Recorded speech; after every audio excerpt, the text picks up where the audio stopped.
జర్నలిస్టులందరికీ సంక్రాంతి పండుగ శుభాకాంక్షలు. ముఖ్యంగా షార్ట్ ప్రెస్ మీటు.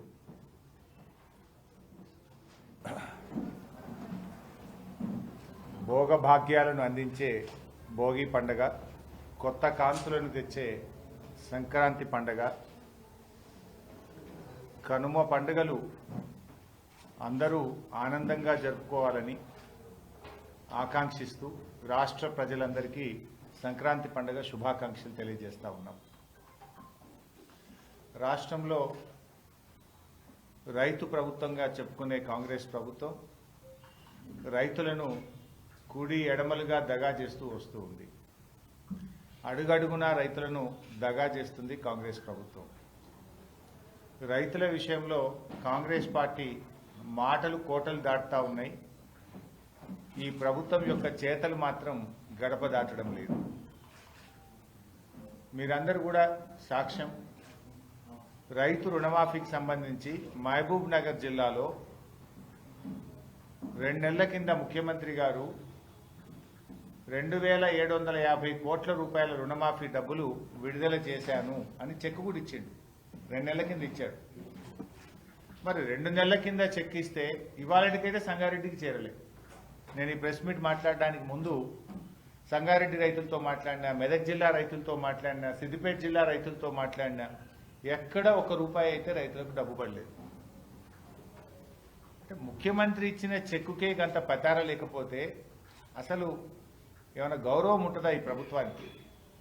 30వ తారీఖు నాడు ముఖ్యమంత్రి గారు, ఐ థింక్ నవంబర్ 30 నాడు చెక్ ఇచ్చాడు. నవంబర్ 30 నాడు ముఖ్యమంత్రి 2750 కోట్లు రైతులకు విడుదల చేస్తున్నాడు ముఖ్యమంత్రి చెక్ ఇస్తాడు. ఈ రోజుకు రైతుల అకౌంట్లలో రుణమాఫీ డబ్బులు పడవు. అంటే నువ్వు డమ్మీ చెక్ ఇచ్చినావా? అంటే ఎన్నికల ముందు ఏదైతే హామీలు, డమ్మీ హామీలు ఇచ్చినావో ముఖ్యమంత్రి అయినాక కూడా డమ్మీ చెక్కులు ఇస్తున్నారా ముఖ్యమంత్రి గారు? మీరు ఎక్కడ పోయినాయి డబ్బులు? మరి గాల్లే ఉన్నాయా? నువ్వు ఇచ్చిన చెక్కు ఎందుకు పాస్ అవుతలేదు? అయితే డమ్మీ చెక్ ఇవ్వాలి, లేకపోతే రైతుల్ని ప్రజల్ని మోసం చేయాలి. ఏంది? దీని మీద స్పష్టత అడుగుతా ఉన్నా నేను. I demand the government. మీరు 2750 కోట్లు అది ఇచ్చినామన్నారు. ఈ రోజు వరకు ఎందుకు రైతుల అకౌంట్లో డబ్బులు పడలేదు? ఎవరన్నా ఒకవేళ అధికారులు తప్పు చేస్తే వాళ్ళ మీద చర్య తీసుకోండి. ముఖ్యమంత్రి గారు చెక్ అంటే అది ఈ రాష్ట్రానికి ఆయన హెడ్, అది పాస్ కావాలి కదా. ఒకవేళ అధికారులు తప్పుదో పట్టించిండ్రా, చెక్ బౌన్స్ అయిందా, చెక్కు ఏదైనా దారి తప్పిపోయిందా, ఏమైపోయింది? ఎందుకు రైతుల అకౌంట్లో డబ్బులు పట్టలేవో అని నేను అడుగుతాను. అందరికీ రుణమాఫీ అని కొందరికే పరిమితం చేసిండ్రు రేవంత్ రెడ్డి గారు. ఇవాళ 2 లక్షల పైన ఉన్నటువంటి రైతులు చాలా మంది ముఖ్యమంత్రి గారు డబ్బులు కట్టండి మీకు వేస్తామంటే ముఖ్యమంత్రి మాటలు నమ్మి అప్పులు తెచ్చి వడ్డీలకు తెచ్చి డబ్బులు కడితే ఈ రోజుకు వారికి డబ్బు పడడం లేదు. అన్ని పంటలకు బోనస్ అన్నాడు, ఒక్క పంటకే పరిమితం చేసిండు. ఆ ఒక్క పంటలో కూడా సగం పంటకే బోనస్ ఇచ్చిండు రేవంత్ రెడ్డి గారు. పంటల బీమా పేరు మీద రైతుల్ని దగా చేసిండు రేవంత్ రెడ్డి గారు. కౌలు రైతులకు కూడా రైతు భరోసా ఇస్తామని దగా చేసిండు రేవంత్ రెడ్డి గారు. ఉపాధి హామీ కూలీలకు ఏదైతే కొత్త పథకం వీళ్ళు చెప్తున్నారో, ఇందిరమ్మ ఆత్మీయ భరోసా పేరిట చెప్తున్న ఉపాధి హామీ కూలీలకు కూడా దగా చేస్తున్నారు. రైతు భరోసా 15,000 ఇస్తామని చెప్పి ఇవాళ 6,000కే పరిమితం చేసి దగా చేస్తా ఉన్నారు. అంటే అడుగడుగునా దగా చేసి ఇది రైతు వ్యతిరేక ప్రభుత్వము అని చెప్పకనే చెప్తున్నారు. వారి చర్యలు, ఈ ప్రభుత్వం యొక్క చర్యలే చెప్తా ఉన్నాయి ఇది రైతు వ్యతిరేక ప్రభుత్వం అని. ఎన్నికలప్పుడేమో అరచేతిలో వైకుంఠం చూపించి ఎన్నికలు అయిపోయిన తర్వాత రైతులకు మొండి చేయి చూపిస్తున్నాడు ఈ రేవంత్ రెడ్డి గారు. ఈ సందర్భంగా సంక్రాంతి పండుగకు ఊర్లలకు వెళ్తున్నటువంటి మా అన్నదమ్ముళ్ళు, అక్కా చెల్లెళ్లకు నేను ఒక విజ్ఞప్తి చేస్తా ఉన్నా. పోయినసారి ఎన్నికల ముందు మీరందరూ కూడా ఊర్లలో పోయారు, కాంగ్రెస్ ప్రభుత్వాన్ని గెలిపించారు. ఇప్పుడు ఒకసారి మీరు ఊర్లలకు వెళ్తున్నారు పండగకు. మనం అందరం కూడా ముఖ్యంగా వ్యవసాయ కుటుంబాల నుంచి వచ్చిన వాళ్ళమే. తల్లో, తండ్రో, తాతో, నాయనమ్మనో, అమ్మమ్మనో వ్యవసాయం నుంచి వచ్చిన కుటుంబాలే కదా మనందరం కూడా. ఒకసారి రైతులతో ఇంటరాక్ట్ కండి. మీరు గ్రామాల్లోకి పోయినప్పుడు ఆ రైతులతో మాట్లాడండి. రైతులకు రేవంత్ రెడ్డి ప్రభుత్వం చేస్తున్న మోసాన్ని గ్రహించండి. వానకాలం రైతు బంధు ఎట్లా ఎగబెట్టిండో అడగండి. రుణమాఫీ కాని రైతుల బాధలను ఒక్కసారి మాట్లాడండి. పంటలకు బోనస్ అని ఎట్లా మోసం చేసిండో ఒక్కసారి మాట్లాడండి. పంటల బీమాని ఎట్లా దగా చేసిండో రైతన్నలతో ఒక్కసారి మాట్లాడండి. ఆ రైతులతో మాట్లాడండి. కేసీఆర్ పాలనలో కడుపుల సల్లగదలకుండా రైతుల్ని ఎట్లా కేసీఆర్ గారు కాపాడుకున్నారో, రేవంత్ రెడ్డి గారు 13 నెలల్లో ఎట్లా రైతుల్ని మోసం చేసిండో సంక్రాంతి పండుగకు ఊర్లలోకి వెళ్తున్న మా అన్నదమ్ములు అక్క చెల్లెలు రైతులతో చర్చించాలని చెప్పి నేను కోరుతా ఉన్నా. ఎందుకంటే వాస్తవాలు అర్థమవుతాయి ప్రజలకు, వాస్తవాలు ప్రజలకు అర్థమవుతాయి. అంటే ఏ రకంగా రేవంత్ రెడ్డి గారు ఈ రైతుల్ని ఈ ప్రభుత్వాన్ని మోసం చేసిండో కూడా దయచేసి మీరందరూ గ్రామాల్లో చర్చ పెట్టాలని పండగకు ఊరికి వెళ్తున్న వారికి నేను పిలుపునిస్తా ఉన్నా. అన్నిట్లో మోసం. రైతు భరోసా ఇప్పుడైతే 10,000 నేనొస్తే 15,000 అన్నాడు, మోసం. వ్యవసాయ కూలీలందరికీ 12,000 ఇస్తా అన్నాడు, మోసం. అన్ని పంటలకు బోనస్ అన్నాడు, మోసం. పంటలకు బీమా అన్నాడు, మోసం. రైతు రుణమాఫీ అందరికీ చేస్తానన్నాడు, మోసం.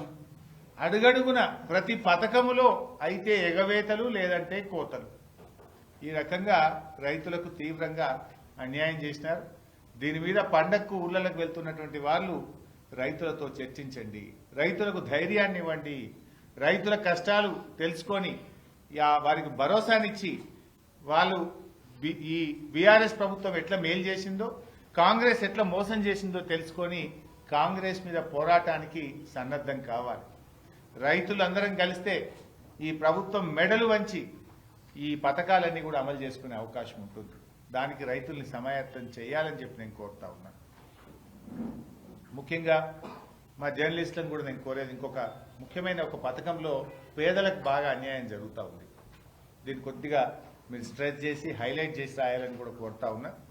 ఇప్పుడు ఇందిరమ్మ ఆత్మీయ భరోసా అని ఒక పేరు పెట్టారు, పథకం పేరు. ఏంటది?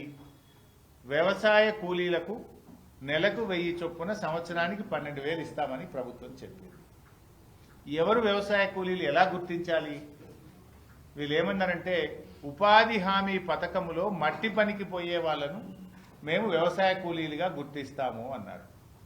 మన రాష్ట్రంలో 50 లక్షల ఉపాధి హామీ కార్డులుంటే 1,02,00,000 మంది వ్యవసాయ కూలీలు పనిచేస్తున్నారు. 50 లక్షల ఈజీఎస్ కార్డులు, ఉపాధి హామీ కార్డులుంటే ఆ 50 లక్షల కార్డుల మీద 1,02,00,000 మంది మట్టి పనికి కూలీ పనికి వెళ్తున్నారు. అయితే ఈ రాష్ట్ర ప్రభుత్వం ఏం నిబంధనలు పెట్టింది?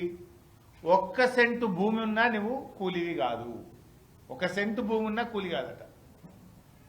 ఉపాధి హామీ పథకంలో ఈ సంవత్సరంలో 20 రోజులు నువ్వు పనిచేసి ఉంటేనే నువ్వు కూలీవి. అనారోగ్యం వల్లనో ఇతర అవసరాల వల్లనో కారణాల వల్ల ఎవరైనా ఉపాధి హామీలో ఏడాది ఇవ్వకపోతే ఆయన తీసేస్తారట. సెంటు భూమి ఉంటే కూడా ఉండడట. సెంటు భూమిలో ఏమైనా పంట పంటదా? మీరు ఒకసారి ఆలోచించండి. 5 గుంటల భూమి ఉందనుకోండి, 5 గుంటల భూమి ఉంటే వీళ్ళు చెప్పిన ఈ రైతు భరోసా పథకం కింద 6,000 ఒక పంటకు, 6,000 ఒక పంటకు అన్నారు, 12,000. 5 గుంటలు ఉన్న వాళ్ళకి ఎంత వస్తుంది? 750. వానకాలం 750 యాసంగి అంటే 5 గుంటలు ఉన్న రైతుకు 1,500 రూపాయలు వస్తుంది. నువ్వు 5 గుంటలు ఉన్నందుకు వ్యవసాయ కూలీ కింద నీకు 12,000 ఇయ్య అంటుండు రేవంత్ రెడ్డి. ఇప్పుడు 5 గుంటలు ఉండుడే శాపమా? ఊళ్ళల్లో పాపం దళితులకు, గిరిజనులకు గతంలో ప్రభుత్వాలు పంచిన భూములు ఏమైనాయంటే తాతలకు ఎకరం వస్తే పంచుకునే వరకు మనకి 5 గుంటలు వచ్చింది. ఇక 5 గుంటలు ఉంది, ఆయన రోజు పొద్దుగాలేసి గడ్డపార పట్టుకొని ఉపాధి హామీలో మట్టి పనికి పోతున్నాడు. 5 గుంటల పంట వండింది లేదు, ఆయన బతికింది లేదు. కానీ నీకు 5 గుంటలు ఉంది కదా, వ్యవసాయ కూలీలకు ఇచ్చే 12,000 నీకు ఇయ్య అంటుండు బట్టి విక్రమార్క. 5 గుంటల పంట పండుతుంది, ఆ దళితుడు బతుకుతాడా, గిరిజనుడు బతుకుతాడా? నువ్వు 5 గుంటల మీద రైతు భరోసా కింద ఇచ్చేదేమో 1,500 రూపాయలు, నువ్వు ఎగ్గొడుతున్నదేమో 12,000 రూపాయలు. ఏది ఇందిరమ్మ ఆత్మీయ భరోసా కింద ఎగ్గొడుతున్నది 12,000. అంటే ఆ రైతుకు 5 గుంటల రైతుకు ఎంత నష్టం అవుతున్నట్టు? 10,500 రూపాయలు నష్టం అవుతా ఉంది. అదేవిధంగా 10 గుంటల భూమి ఉంది అనుకో బైసాబు, నీకు రైతు భరోసా కింద వచ్చేది 3,000, నష్టపోయేది 9,000. అర్ధెకరం భూమి ఉందనుకోండి, రైతు భరోసా కింద 6,000 వస్తుంది, నీవు నష్టపోయేది 6,000. 30 గుంటల భూమి ఉందనుకోండి, నీకు వచ్చేది 9,000, నువ్వు నష్టపోయేది 3,000. అంటే ఈ రాష్ట్రంలో మీకు ఐడియా ఉండాలి, ఎకరం కంటే తక్కువ భూమి ఉన్నటువంటి రైతులు ఎందరు అంటే 24,57,000 మంది రైతులు ఉన్నారు. ఎకరం కంటే తక్కువ భూమి ఉన్న వాళ్ళు గుంట నుంచి 39 గుంటల వరకు, గుంట నుంచి 39 గుంటల వరకు భూమి ఉన్నటువంటి రైతులు 24,57,000 మంది. ఇందులో అతి ఎక్కువగా దళితులు, గిరిజనులు, బీసీలు మాత్రమే ఉన్నారు. అంటే నువ్వు ఇందిరమ్మ ఆత్మీయ భరోసా అంటే ఏంటి? దళిత గిరిజనులకు శటగోపం పెట్టుడేనా? దళిత గిరిజన రైతుల నోరు కొట్టడమే ఇందిరమ్మ ఆత్మీయ భరోసానా? అరే 1 కోటి మంది కూలీలు ఉన్నారు. వాడు నిజంగా గడ్డపార పట్టుకొని ఎందుకు పోతాడండి? పొద్దుగాల 6 గంటలకు లేచి గడ్డపార పట్టుకొని మట్టి పనికి ఉపాధి హామీలో పోయిందంటేనే ఆయన కూలీ. ఆ కూలీల నోరు కొట్టడానికి మీకు చేతులు ఎట్లొచ్చినాయని నేను అడుగుతా ఉన్నా రేవంత్ రెడ్డిని, బట్టి విక్రమార్క. గా కూలీల నోర్లు కొడతారా మీరు? గాల నోళ్లు కొట్టడానికి మీకు చేతులు ఎట్లా వస్తున్నాయి? వ్యవసాయ కూలీలు అప్పుడేమో మీరు ఓట్లేయించుకున్నారు ఆశలు చెప్పి, ప్రతి కూలీకి ఇస్తామన్నారు. ఇప్పుడు 1 కోటి మంది కూలీలుంటే 10 లక్షల మందికే ఇస్తామంటున్నారు. అంటే 90 పైసలు ఎగబెడుతుండ్రు, 10 పైసలు ఇస్తారట. 90% ఎగ్గొడుతుండ్రు 1 కోటి మంది కూలీల్లో. ఏమని? నువ్వు 20 రోజులు పనిచేయలే, నీకు గుంట భూమి ఉన్నది, నీకు 5 గుంటల భూమి ఉన్నది అని రకరకాల కారణాలు పెట్టి వాళ్లకు కోతలు పెట్టే ప్రయత్నం చేస్తున్నారు. ప్రభుత్వం నిజాయితీగా ఆలోచించండి. ఎకరం పైన భూమి ఉన్నదంటే వాళ్ళకి 12,000 రూపాయలు రైతు భరోసా కింద వస్తున్నది. కానీ ఎకరం లోపు ఉన్న రైతులు నష్టపోతున్నారు. అంటే ఇప్పుడు 5 గుంటలు అమ్ముకోవాలన్నా మీ దృష్టిలో? ఉన్న 5 గుంటలు అమ్ముకొని ఇక నాకు భూమి లేదు 12,000 ఇవ్వమని మీ గవర్నమెంట్కి దరఖాస్తు పెట్టాలనా? What you mean? ఇది కనీసం ఎవడన్నా మెడ మీద తలకాయ ఉంటూ చేసే పని ఇది? అరే 5 గుంటల భూమి ఉంటే నీకు ఎగబెట్టి అంటావండి. పొద్దుగాలేసి గడ్డపార పట్టుకొని రైతుల పొలాల్లో పోయి నాట్లేసి కూళ్లు చేసి వాళ్ళు మట్టి పనికి పోతున్నటువంటి వాళ్ళు నువ్వు కూలివి కాదు నీకు ఇయ్యను అంటే, నువ్వు ఇష్టం లేకపోతే పథకం ఎగబెట్టు, తప్పైందని చెంపలేసుకొని క్షమాపణ చెప్పు. నేను 1 కోటి మందికి ఇస్తానా, ఇప్పుడు 10 లక్షలకే ఇస్తా, 90 లక్షల మంది రైతు కూలీలకు, వ్యవసాయ కూలీలకు ఎగ్గొడుతున్నాను, క్షమాపణ చెప్పు. Why are you playing blame game? ఒక అబద్ధాలు ఎందుకు చెప్తున్నావు? అన్ని మోసమే కదా. అన్ని పంటలకు బోనస్ అంటివి, మోసం చేస్తేవి. 2 లక్షల మీద ఉన్న వాళ్ళకు కూడా 2 లక్షలు రుణమాఫీ చేస్తా అంటివి, మోసం చేయబడితివి. రైతు భరోసా 15,000 అంటివి, మోసం చేయబడితివి. పంటల బీమా అంటివి, మోసం చేస్తేవి. లాస్ట్కు పాపంగా వ్యవసాయ కూలీలను కూడా మోసం చేయాలనా? రెక్కాడితే డొక్కాడని వాళ్ళు పొద్దున్నేసి చెమట చుక్కలను నేల మీద వడుస్తూ పనిచేసేటువంటి గా కూలీలకు కూడా కోతబెట్టుడు అవసరమా రేవంత్ రెడ్డి గారు? దయచేసి ఆ దళిత, గిరిజన, బీసీ వ్యవసాయ కూలీల పక్షాన్ని ప్రభుత్వాన్ని నేను సవినయంగా కోరుతా ఉన్నా. మట్టి పనికి ఉపాధి హామీలో గడ్డపార పట్టుకొని పోతున్న ప్రతి కూలీకి కూడా ఇందిరమ్మ ఆత్మీయ భరోసా పథకాన్ని వర్తింపజేయండి. మీరు గ్రామ సభలు పెడితే బిడ్డ తిరగబడతారు, జాగ్రత్త అని కూడా హెచ్చరిస్తా ఉన్నా. మీరు పోయి ఊళ్ళల్లా గుంట సెంటు భూమి ఉన్నది నీకు ఇయ్యం, నీకు 5 గుంటలది నీకు ఇయ్యమంటే గ్రామ సభల్లో మీ అధికారుల మీద కూలీలు తిరగబడతారు, తస్మాత్ జాగ్రత్త అని చెప్పి కూడా నేను హెచ్చరిస్తా ఉన్నా. ఇదెక్కడ న్యాయం అండి? నిజంగా భూమి ఉంటే పంట పండితే పొద్దుగాల మట్టి పనికి ఎందుకు పోతాడు అతను? ఆకలి ఉంది కనుక కడుపు నింపుకోవడం కోసమే పొద్దుగాల లేచి పారబట్టుకొని గడ్డపార పట్టుకొని కూలికి పోతున్నాడు.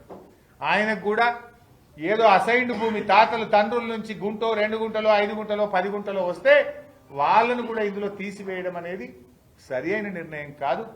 ఎకరం లోపు భూమి ఉన్న వాళ్ళందరినీ కూడా వ్యవసాయ కూలీలుగా గుర్తించండి. ఇందిరమ్మ ఆత్మీయ భరోసా పథకం కింద వారికి రావాల్సినటువంటి లబ్ధిని చేకూర్చండి అని చెప్పి మేము ప్రభుత్వాన్ని డిమాండ్ చేస్తా ఉన్నాం. ఇకపోతే ఈ మధ్య బట్టి విక్రమార్క గారు గోబల్స్ను మించిపోతా ఉన్నాడు. ఆయన గోబల్స్ను కూడా మించిపోతున్నాడు. అసెంబ్లీలో అప్పుల విషయంలో అబద్ధాలు మాట్లాడిండు. బీఆర్ఎస్ హయాంలో జరిగిన అప్పు కేవలం 4,17,000 కోట్లు మాత్రమే. కానీ 6 లక్షలని 7 లక్షలని 8 లక్షలని పూటకో తీరుగా బట్టి గారు మాట్లాడినారు. నిన్న మహబూబ్ నగర్ జిల్లాకు పోయింది బట్టి గారు. నాగర్ కర్నూలులో నిన్న మాట్లాడుతూ అట బీఆర్ఎస్ హయాంలో ఒక్క ప్రాజెక్టు పూర్తి కాలేదట, ఒక్క ఎకరానికి నీళ్లు ఇయ్యలేదని మాట్లాడతాడు. మాట్లాడేటప్పుడు కొద్దిగా సోయన్న ఉండాలి. నువ్వు నిలబడ్డ నాగర్ కర్నూలులో, మీరు మాట్లాడిన మహబూబ్ నగర్ జిల్లాలో బీఆర్ఎస్ హయాంలో 4,000 కోట్లు ఖర్చు పెట్టి 6,50,000 ఎకరాలకు నీళ్లు ఇచ్చాం. నువ్వు ఒక్క ఎకరానికి నీళ్లు ఇయ్యలేదంటే 6.5 లక్షల ఎకరాల్లో ప్రతి పంటకు నీళ్లు వచ్చే రైతులు నిన్నేమనుకుంటారు? బట్టి విక్రమార్క గారు, మీ గౌరవం ఏమైనా ఉంటుందా? నువ్వు మాట్లాడిన ఒక మహబూబ్ నగర్ లోనే 6.5 లక్షల ఎకరాలకు నీళ్లు ఇచ్చాం, ఎన్నో ప్రాజెక్టులు పూర్తి చేశాం. మీరు పడావు పెట్టిన పండబెట్టిన ఆర్డీఎస్ కు పూర్వ వైభవం తెచ్చినాం. తుమ్మిళ్ళ లిఫ్ట్ పెట్టి ఆ ఆర్డీఎస్ లో 40,000 ఎకరాలకు నీళ్లు ఇచ్చాం. చెక్ డ్యాములు కట్టాం, చెరువులు బాగా చేశాం. కల్వకుర్తి, నెట్టంపాడు, భీమా, కోయిల్ సాగర్ ప్రాజెక్టులలో పరుగులెత్తించి 6.5 లక్షల ఎకరాలకు నీళ్లు ఇచ్చాం. బట్టి గారు మాట్లాడతారు ఒక్క ఎకరానికి నీళ్లు ఇయ్యలే, ఒక్క ప్రాజెక్టు పూర్తి కాలేదని మాట్లాడితే ప్రజల్లో మీరే పలచనవుతారు. మీ విశ్వసనీయత మీరే తగ్గించుకున్న వాళ్ళు అవుతారు. ప్రజల్లో గౌరవాన్ని కోల్పోతారు. సోయి తెచ్చుకొని మాట్లాడండి. కావాలంటే నేను బహిరంగ చర్చకు సిద్ధం. బట్టి గారు, ఒక్క ప్రాజెక్టు పూర్తి కాలేదు, ఒక్క ఎకరానికి నీళ్లు ఇయ్యలేదని నువ్వు అన్నావు కదా, ఎక్కడికి రమ్మంటావు? మధిరకు రమ్మంటావా? ఖమ్మంకు రమ్మంటావా? సెక్రటరియట్కు రమ్మంటావా? మీ ప్రగతి భవన్కు రమ్మంటావా? లేదు ఏ మీడియా ఆఫీస్కు రమ్మంటావో చెప్పు, నేను వస్తా. ఒక్క ఎకరానికి నీళ్లు ఇయ్యలేదని నువ్వు అన్నావు, ఒక్క ప్రాజెక్టు పూర్తి చేయలేదు అన్నావు కదా. ఎన్ని ఎకరాలకు నీళ్లు ఇచ్చినామో, ఎన్ని ప్రాజెక్టులు పూర్తి చేసినామో లెక్కలతో సహా నేను వస్తా. మీరు సిద్ధమా అని నేను అడుగుతా ఉన్నా. ఒకవేళ తప్పైతే గౌరవంగా, హుందాగా, నేను తప్పు మాట్లాడినా, పొరపాటు మాట్లాడినా, నా పిఆర్ఓ తప్పు రాసిచ్చిండని చెప్పి క్షమాపణ చెప్పండి. కానీ ఇట్లా వేగ్గా అసెంబ్లీలో అబద్దాలే, బయట కూడా అబద్దాలు మాట్లాడితే ప్రజల్లో మీ విశ్వసనీయత పోతుంది, ప్రజలు మిమ్మల్ని నమ్మకుండా పోతారని చెప్పి బట్టి గారిని నేను కోరుకుంటూ సెలవు. Thank you.